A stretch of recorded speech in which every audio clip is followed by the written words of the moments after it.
What's up, everybody? I'm Nick Lamar, and you are listening to Parkside Radio. On today's episode, we are breaking down my song, Stay. But before we jump off into the episode, I want to give a special thank you to everybody who has been supporting Parkside. This album was completely unexpected, and you guys welcomed it with big arms. Y'all just brought it on in. So I thank y'all. Thank y'all for listening. Thank y'all for buying. Thank y'all for supporting the merch. It's out now, parkside.com. Get a close up on the shirt. Oh, yeah. So they can see us. People at home that's listening can't see it, but y'all can hear it. Let me see if I can ruffle the shirt. Right. Listen to the sound of the shirt. And you guys are hearing the voices of the creators that made this song possible. To my left, we have Mr. Brandon Cunningham, producer extraordinaire. We have Mr. Ryan Mack back with us yet again. I know y'all see him every episode. They tired of me now. They're not tired. And at the end, we have Mr. Hipi at the end playing guitar. My God, guitar. So, let's get off into it, fellas. I'm going to start with you, Mr. Cunningham. Yes, Tell the people about yourself. This is first time on the episode. Yeah, first time on the Parkside. What's called podcast. Yes, sir. Yeah, a little bit background about myself. I'm originally from West Palm Beach, Florida. I was in the band. I started playing the trumpet in, fourth grade? Yeah, my older brother plays the trumpet as well, and I just did it because he was doing it. I said, I want to be like my brother. I want to play the trumpet. Keep up with the Joneses. Amen. So I had him teach me how to play the trumpet, and then I went to high school, was in a marching band and concert band there, then went to the Florida A&M University in Tallahassee, Florida. Go Rattlers. Where I was a member of the Marching 100, and I was a student arranger there, and trumpet section leader and band president. After that, I taught music back home in West Palm Beach for a year, elementary music, and I was assistant band director at my old high school under my mentor. So it was a nice little way of giving back. And then I came out to LA to get my master's degree in music education from the Come on, master. master's degree. From Do we call you Master Cunningham? Okay. Master Cunningham. But I went to the University of Southern California, where I got my master's degree in music ed, and now I'm a band and orchestra director.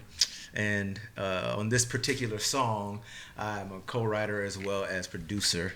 So, that is my role. That's a little bit about me. And, I'm just happy to be around and be able to work with these talented gentlemen who I've known for a very, very long time. I'm really excited about this song because it's a little different from what I was doing before. It has a traditional R&B feel to it. So, because I know you were the head of this song. Like you came to me about what is it, a year ago now? Yeah, a year ago. I was checking my notes. I first started writing this song in June of 2020, and it's now end of February 2021.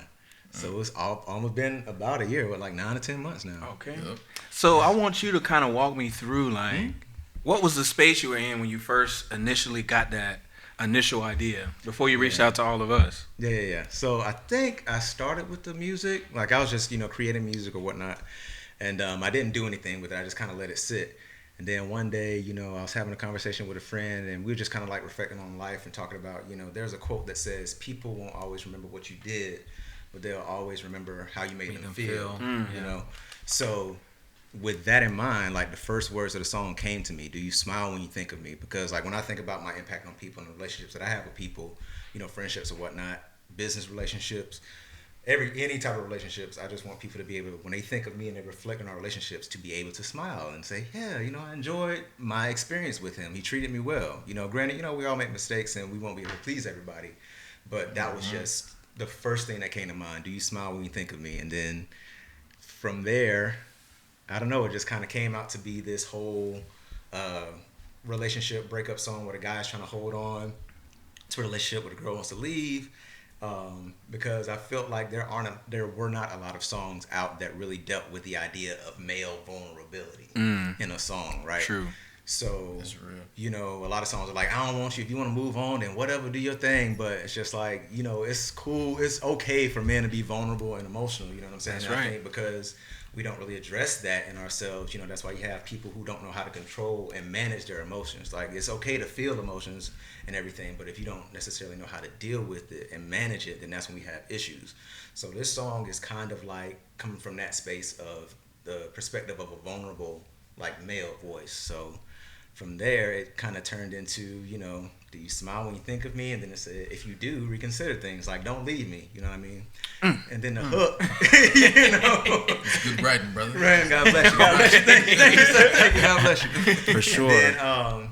Then the hook, it says, because initially the working title of the song was "Come Down." Come Down. Because the lyrics say, "I'm hooked on your love now. Don't take it from me. Don't want to come down." And I originally said "From Cloud 9," but then I said "From our high," because when you're hooked on something, you have this euphoric experience, so you don't want to come down from your high of being, in love and being in this space of euphoria, when you're in a relationship. So it's just about trying to hold on to that, So yeah, so that's kind of how the song came about. And then I got to a point, because I think, as artists, we have to, going back to that vulnerability, I believe that we have to get to a point when we're writing, when we're creating, to say, you know what, there's not much more that I can do with this right now, so I need to tap into some of my, creative partners. And from there, I took the song and I said, all right, Ryan, I'm stuck. I don't have a second verse. Like, can you help a brother out? And he sat with it, but then as he was sitting with it, something else came to me. I came with the second verse, and what we were able to do was take what he did and make it the bridge and the vamp of the song. And yeah, he did some amazing work. And then, of course, the artist Nicholas came in, and he did what he needed to do, change a few words here and there, but his writing definitely helped with a lot of the vocal arrangements and stuff. Just creating that tension. I love tension in harmonies, and I kind of did a basic foundation, but then Nick just came and elevated it, and I said, "Yep, that's just what I was looking for." That's it, Doc. Yeah. So That's yeah, how it I don't know. I'm kind of curious as to how Ryan Mackin came up.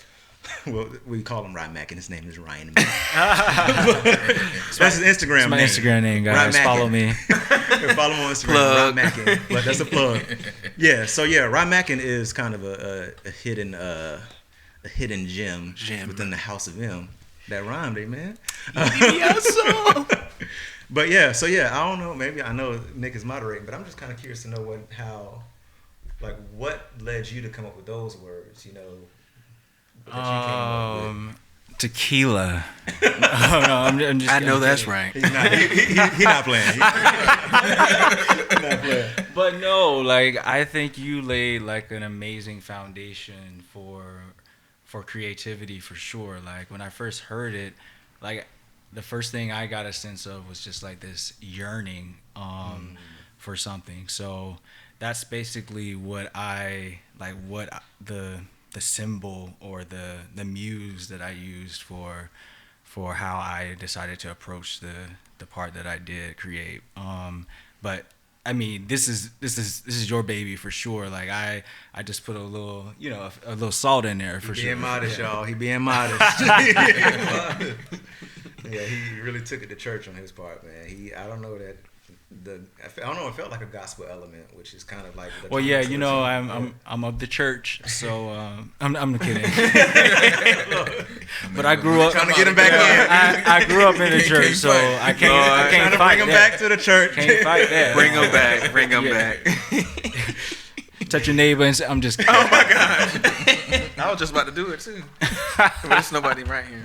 You're gonna knock the camera over. Oh my god.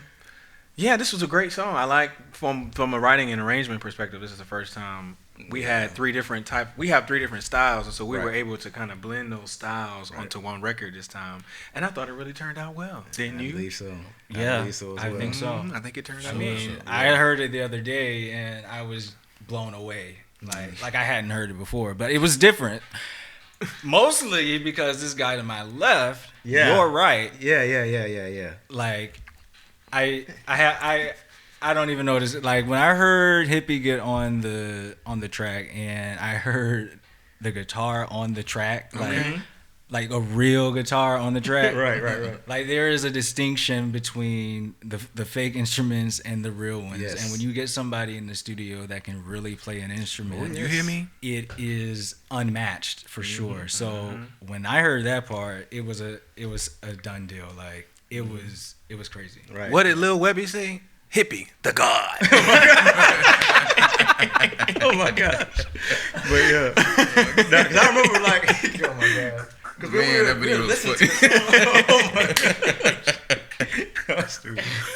I'm dead. Because we were like listening to the song, me and Nick and Ryan, we were sitting with it, and it was just like, man, it needs some texture. Yeah. And then Nick said, well, you know who we got to call? You know who we got to we call? got to call Hipi. Okay. And Hipi came in. I appreciate that call every time. Yeah, man. Shoot, we appreciate you. And sure. And I'm glad he didn't listen to me, because I told him when I sent him the track, I was just like, yeah, we just want something on the end, you know. Lord have mercy. Just make it sound like, you know, you begging. Just make the guitar sound like it's begging. He said, all right, cool. But then he came in and just took it from the beginning to the end and started adding these little touches. And I'm glad he didn't follow my directions. It was like the first few bars. Right. Okay, I was the first two notes. The first two notes. I was like, okay, yeah, that's it. Yeah. That's the one. Not only did he play guitar, Right. he played the bass. Amen. Yeah, so take us through your process. Take us through the process. We want to be like you. Man, honestly, man, listening to y'all now, I didn't know the backstory of the song, so I'm like, it was already there. Everything that I felt playing, like, was already there, you know what I'm saying? Because y'all was in the with his feeling spirit, you know what I'm saying? Whatever energy, you know what I'm saying? Whatever you put that in, like, it just kind of resonated with whatever I felt while I was playing that. And, like, I ain't do nothing but play some notes. You know what I'm saying? Listen to the whole backstory. Like, this song was it was a masterpiece, you know what I'm saying? It just needed that little extra touch, like you said, you know. And I'm glad I could be a part of it. Glad I could add that to it, because the writing is great, harmonies is great. You know what I'm saying? Bridge, everything, like everything is good, man. I'm just glad I could be a part of it. Add something to it. Listen, we glad to have you. Amen. Listen, I remember we was in the studio when he played that last part, the bass. Yeah. Listen, my God, let me tell recorded that bass. Let me tell y'all something about energy. Energy is real. Boy, with all type of happy, positive, just goody goodness in the studio that day. Everybody was, but I could not believe it. When he played, I was like, Cunningham, I told you. I feel like that bass. I feel like that was the only way it could work, because I did the guitar at the house. And I seen it, but I was like, I need something. I need to be there. You know what I'm saying? I want to feel like exactly where y'all really want to go with it. Right. You know? Yeah, and that was, man, it made a difference for sure. Surely That bass at the end, them changes, boy, them changes. Yeah. What? Oh my Exactly. God. Some of them chord substitutions, man, guys, you know, he definitely just used his ear, and I was just like, I'm glad he played that note, because I mean, you never know what somebody else is hearing. You know what I'm saying? And it's like, that's why I think it's so important to work with people that you trust. That's the beauty of collaboration for sure. That's what we talk about here all the time, collaborating, and just like that open, vulnerable collaboration where there's no like restrictions. I mean, of course we have in our mind, okay, we have it like this or kind of play it like this, but we, in our friend group at least, we really allow people to just like, hey, come in, man. We respect what you're doing, and we would love to have you. And just the magic every time that comes out is just so crazy. Right. I don't know. And it's just genuine, you know? Yeah. Right. Every time. It's crazy when it's just genuine. Yeah. Somebody like, why don't you play exactly this? Right. All right. Okay. Go. And that's the thing. Sing this. Okay. Right. And that's Cool. I think it's important to like let people do the job that you like hired them for. Exactly. You know what I mean? If you got somebody who's an artist, like, you know, because when I did the reference for Nick, I was just like, all right, here's my reference, but you know, you have the flexibility to do what you want to do, because, you know, I believe that God gives us different things, gives us different ways to translate things. You know what I mean? So Nick is the artist and the singer for a reason, because he's going to translate the melody in a way that I can't. You know what I'm saying? Just because that's the gift that he has.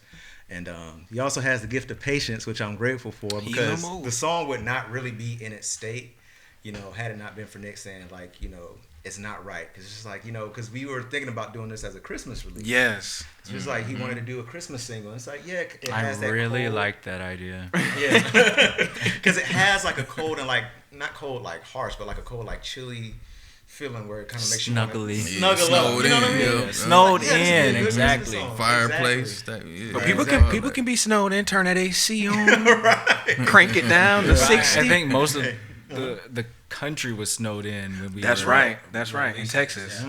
Yeah. Yeah. So, Prayers to Texas, man. oh, right. Yeah, That for job sure, is for sure. crazy. But yeah, so like we got the song in a really good place, and you know, it's like, all right, Christmas is coming up. Well, it was just like, I don't think we were really like 100%. It wasn't so. happy. We didn't have that bass. We didn't have the bass, and then Hipi hadn't done the guitar yet either. No. So that like it was just, there were just so many elements missing. And then let me tell you how great the guitar part was. Like at the end, because we had the vocals to tell me that you feel the same way, and then we had, it wasn't as full as when Nick kind of went back and reworked the vocal arrangement. So when Hipi did the guitar part at the end, I was like, man, we just need to have some oohs and ahs and just let that ride. Because it would still be good. It was fucking dope. But then Nick heard, he's like, yeah, it sounds good. And then like the next day, he was just like, I want to try something. I said, okay, what is it? He said, I want to put the vocals back in. Creativity got to go. Right. He heard it. He was inspired. So he was just like, I want to put them vocals back in. I was like, he said, but I want to do a different arrangement. I said, okay. I said, let me just see what you got. He sent it back. And when he sent it back, I said, man, I wish I would have wrote that. No, that job was good. I wish I would have wrote that. But yeah, he came back with that vocal arrangement, and it changed the entire scope. One day we're going to play the reference, maybe 20 years from now. 20 years from now. We'll play the original. The record will be Diamond. We'll play it. Amen. It's going to be Diamond now. We'll hear Cunningham on the demo. Right. What the hell do you think of me? Right. We got plenty of Cunningham demos. Oh, yeah. Yeah, and this was kind of, not uncomfortable, but it took a leap of faith for me too, because Nick was hard trying to convince me that I needed to just leave my background vocals on the record. Because when I did the reference, I did the melody, but I also did like the background harmonies with the intent that, okay, you're going to go in there and re-sing it. Doc, you did the whole song. Right. He did the whole song. I did the whole song and I did the background vocals. I said, okay, now it's your turn. He said, no. He said, I think our voices would blend well together. I said, I don't know. But I went back and I re-sang it because, when you're doing reference vocals, you're not worrying about a stuff in tune, if it's clean or not. Just trying to get the part. Just trying to get the part down for the artist to do their thing. But when he said it, I said, all right, let's try it out. And I did it, and it sounded good. And I said, well, maybe need a little bit more texture. So we got Rob Mackin to lend his vocals. Am I on this one? Yes. With me on the part that you wrote. Oh, yeah. I think me and a few other people. Yeah, yes. We got Mr. Brandon Cicero. Mr. Cisco in the room. Wave your hand, Cicero. They can't see you, but we can hear you. He waving, y'all. He waving. He's in the room. He's in the room. He's in the choir on that joint. We had a choir there. Right. La la la. When you hear the la-las, just know that is the Brandon Cicero. That's Brandon Cicero. Yeah. Voice of God. And these are actually trained real singers. Y'all, they were in concert choir at FAMU where and y'all are brothers of the Phi Mu Alpha Symphony, aren't you? All hell. All hell. Yeah. Symphony. Yeah, I missed the boat. We'll put you on it. Oh, Lord, help me. But yeah, man, this was just I'm just very anxious experience for me because it's the first time I've really, really written something on this level. Because you write stuff, you do stuff in college and stuff, but just I feel like this is the first real, true, complete, all right, radio ready, type thing, Yeah. That's what I said. I had the same sentiment because we always text and call. I was like, it sounds like a song, Doc. I don't know where we was coming from, probably somewhere, but. Maybe getting weed. I don't know, but not me. Not me, But I was just like, y'all, I was like, Doc, it sounds like a song. Like a song. When you hear a Mary J. Blige classic or something, or Indy.Arie or Usher even, Truth Hurts. Right. It has that is such a magic. satisfying thing when you have created something and you have watched it, go into a journey and it feels like a song. It feels like, it feels like a thing. That's an amazing feeling.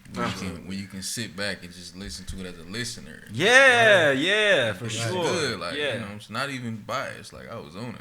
Exactly. This is good. Yeah, for sure. I'll be listening to that demo. Well, not the demo, but which is the final version now. The final mix. Well, And I just keep going back. I don't go back to the beginning all the time. Most of the time, I start right at that vamp at the bridge. That's because that's the climax of the song. Where it really, really takes off. I'm just really, really that's happy the with about me. Hello. Yep. Yeah. Ooh, that's my part. part. Harmonies come in. That's them harmonies. song is bills. Yeah, man. Bills. And with this song, I definitely wanted to do something different with Nick because Nick is very experimental in the sounds and it's with his sounds. If you listen to his projects, it's not. I don't know if you can really pinpoint a genre to it because everything is just so combined and the textures are all so great and the colors are good. Yeah. So doesn't sound like anything else. Right. It doesn't really sound like anything else. And I said, all right, Nick. I said, they know you can create. They know you creative, and they know you can sing. I said, but I want to write something where the people know that you can sing. You can really sing. Amen. And that the focus is more on the voice as opposed to those textures. The textures are still there and the colors are still there. But I just wanted to kind of peel back some layers with this one and just give him something that he could just really just but where you, I'm talking to the people, but well, also you could just really demonstrate your singing ability, where the people like, no, he's for real. So, and I think we did it, man. We did, and I'm happy we did it because for the people at home, I'm not a big super ballad lover. I like to play mid-tempo fast songs. I like to clean up and stuff. I don't want to be sleepy, but I'm happy that these guys really push me outside of my comfort zone to like be comfortable with it because that ain't that's not me. I'll give y'all one or two on an album every now and again, but in general, just like really going in with the intent of doing it, because I didn't have the intent of doing Temptation how I did it, but with this one we kind of went in with the intent to like, let's make a ballad. And I was like, you know what, Doc, let's do it. We got a bunch of other ones too. Yeah. We got some other stuff that we're working on for the future. The sun illuminates the color of my skin. He makes the words up, but that's all right. Sorry. We'll cut that out. We'll edit it out. We'll edit that out.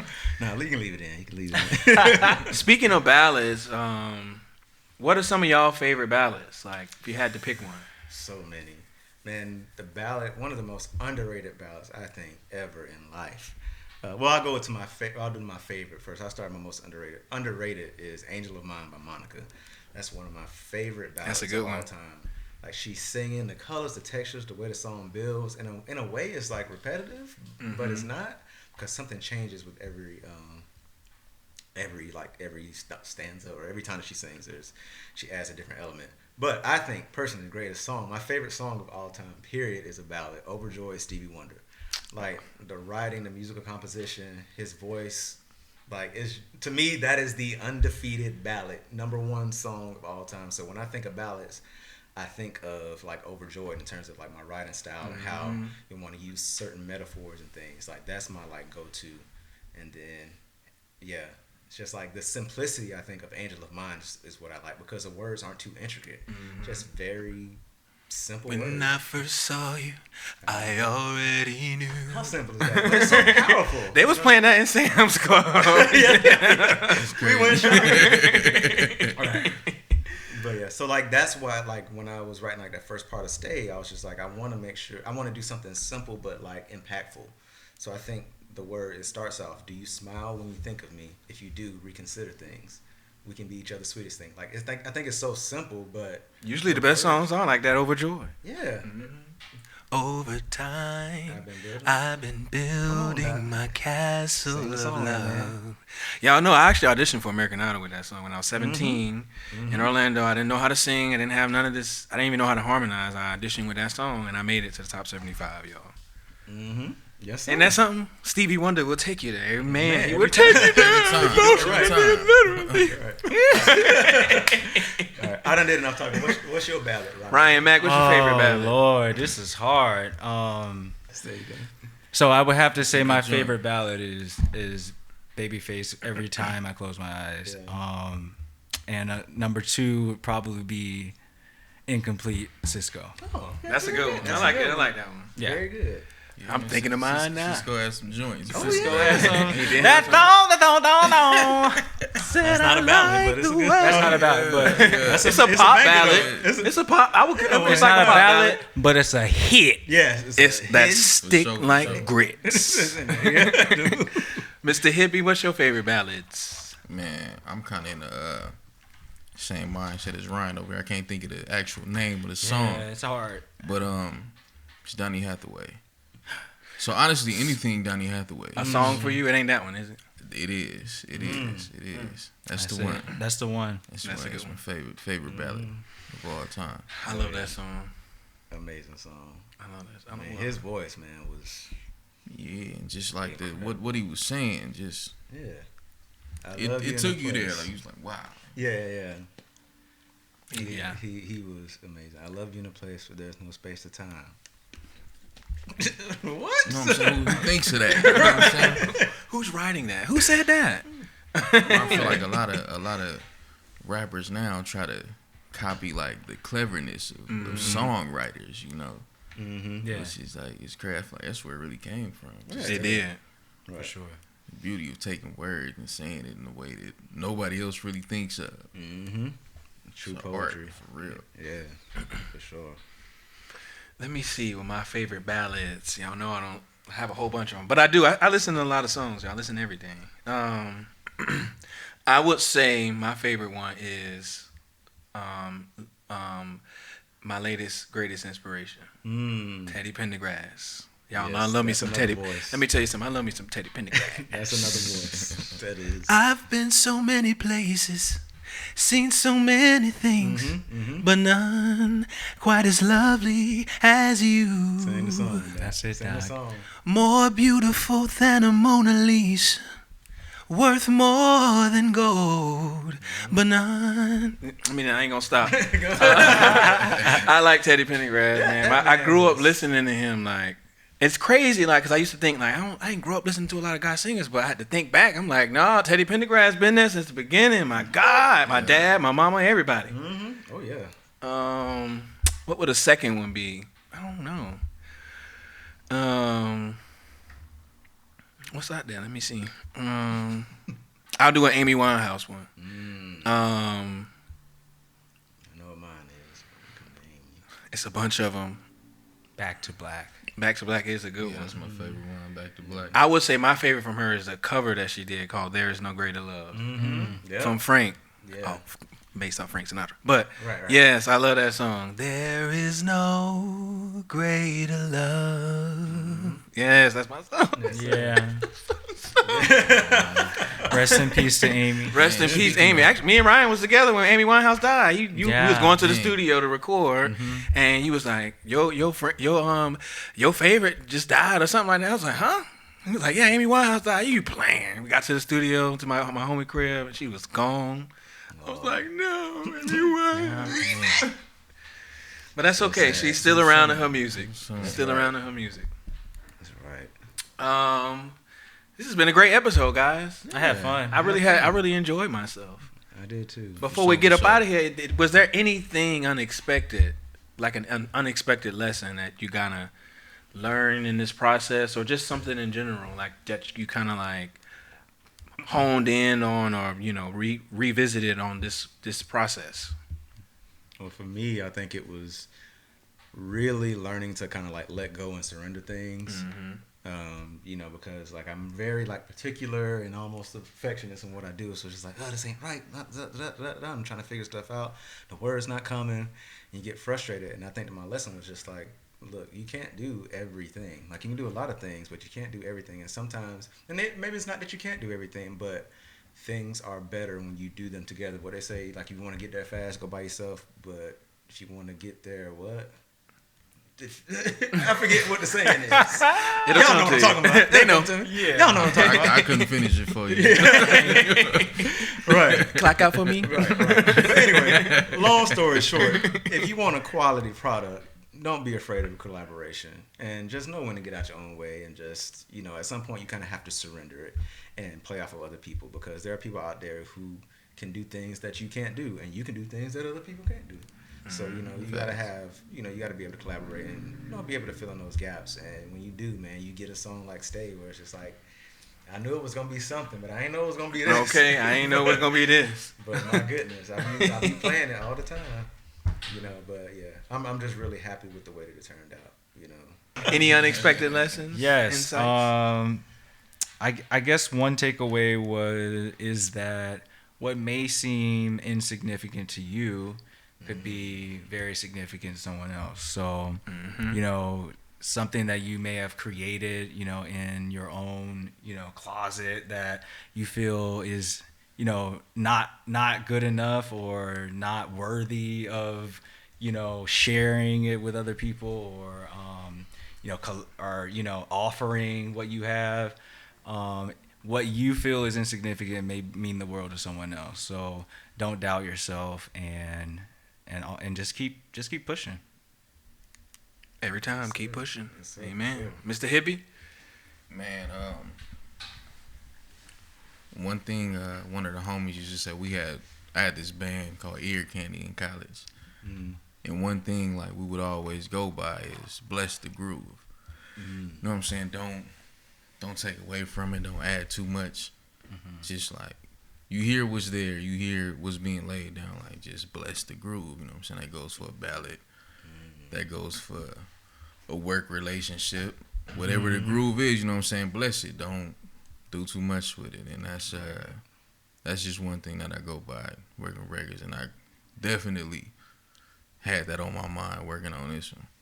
I like that saying. I Bless like the that groove. too, I for might need to sure. get the tat. I ain't got no tattoo yet or nothing. You may put on the It's wall. It's already trademarked. It's already copyright. Dang. Don't make your posters. Right. It's already- don't put it on those T-shirts shirts. coming soon. Okay. It's already trademarked. We gonna know. Well, I guess the question goes to you now. Oh, for me, As the artist. I guess I would say just trust myself, y'all. Cause let me tell you something. This is just like a personal thing. Every time I put out something, I'm always like, dang, how am I gonna top it? Like, am I gonna be able to still sing? Like, I'm older. I get older. You're like, is my voice still the same? And all this other type of stuff. And I always psych myself out of the performance. But working with Cunningham, working with Ryan, working with Hipi is just, and Kwasi and everybody else, Tars and Cicero and everybody on the team, it just really like put me in this space to just trust what you got. It don't have to be too much. You don't have to overthink it. It's not, you don't have to compare yourself to anybody. Just trust what you got and trust what you feel and go with it. So that's what I learned. Amen. That's good. That's very good. Because we doing a ballad. That's right. And he was singing, y'all. He was singing. Okay. I heard Nick doing some ad-libs and stuff. I said, I ain't never hear you sing that before. Where? Towards the end of the song. Oh, yes, it and it's tucked in. You gotta Hit a listen. new note on it. Okay. Sometimes you gotta listen to the songs over and over to understand what we sing. Oh, yes. If you know, you know. Well, I want to thank my guests so much for joining me on this brilliant episode. This song is incredible. I know you guys are playing it right now, looping that thing back to back to back to back to back. Make sure you play it, you stream it, you buy it, you tell your auntie, tell your grandma about it. And the best thing about this song is it's clean. Yes. Huh? And it's talking about something. So if you want to play it for your aunties, play it for Aunt Barbara. It's safe for the kids. It's safe for the kids. Timeless. And it's timeless. Timeless. I like that. Play it, folks. It is You won't timeless. regret it. It's classic. Well, make sure y'all follow me at Nick Lamar, NICKLAMARRR. Make sure you subscribe to my YouTube channel. Huh? I said subscribe to my YouTube channel. Hit the bell. Make sure you get all the content because I'm not going to chase you down. Amen. And I'm Nick Lamar. Thanks for listening. Peace out.